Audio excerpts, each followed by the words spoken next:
கௌமாரி அப்படின்னு ஒரு சாமி.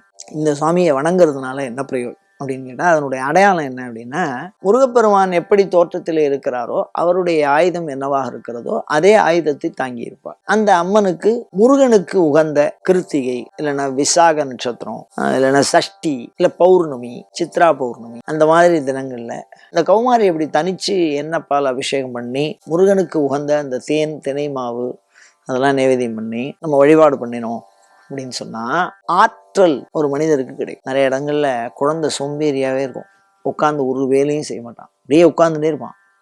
வயசாயிருக்கும், வேலையை பத்தி கவலைப்பட மாட்டான். அந்த மாதிரி எல்லாம் இருக்கிற ஒரு மனிதர்கள் இருப்பார்கள். அவர்கள் சோர்ந்து இருந்தால் அவர்களுக்கு இந்த ஆற்றல் பயன்படும். அதுக்கு அடுத்தபடியா பாத்தீங்கன்னா, பெண்களுக்கு ஒரு மிகச்சிறந்த பாதுகாப்பை கொடுக்கும். அதோட மாத்திரம் இல்லாம பயப்படுவாங்க சில பேர். இரவச்சம் ராத்திரி கண்டா நான் தனியா படுத்துக்க மாட்டேன் அப்படின்னு பயப்படுவாங்க. காரியத்தை செய்யறதுக்கு இயலாதவர்களாக இருப்பார்கள், மனநிலை சரியில்லாதவர்கள். வெகு நாளைக்கு சில பிரச்சனைகள் தீராமலே இருக்கும். அந்த மாதிரி பிரச்சனை எதுவா இருந்தாலும் இந்த கௌமாரி அப்படிங்கிற தேவதையை நாம வணங்கினோமே ஆனால் மன தெளிவை திருப்பி அந்த நார்மலுக்கு வந்துடும். வியாதியா இருந்தால், இரத்த சம்பந்தமான வியாதிகள்லாம் குறையறதுக்கு, இரத்தத்துல வரக்கூடிய அந்த வியாதி நிவர்த்தியாக இந்த கௌமாரி மிகச்சிறந்த தேவதையாக சொல்லி இருக்கிறார்கள்.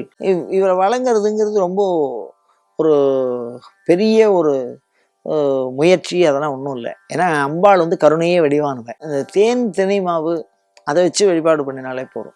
இந்த முருகனுக்கு உகந்த இந்த நாளில் விரதம் இருந்து அவளுக்கு வழிபாடு பண்ணாலும் சரி. அந்த அளவுக்கு வழிபாடு செய்ய முயற்சி இல்லை, எனக்கு பணம் இல்லை, செல்வாக்கு இல்லை அப்படின்னாலும் பட்னியாக இருக்கிறது, காலம்பரிலேருந்து சாயந்தரம் வரைக்கும் ஒரு 3 வேளை சாப்பிட்றோன்னா ஒரு வேளை சாப்பாடை அவளுக்காக அர்ப்பணம் பண்ணுறது, தம்பாளுக்காக விரத முறையிலையும் தம்பாளை அனுஷ்டானம் பண்ணலாம்.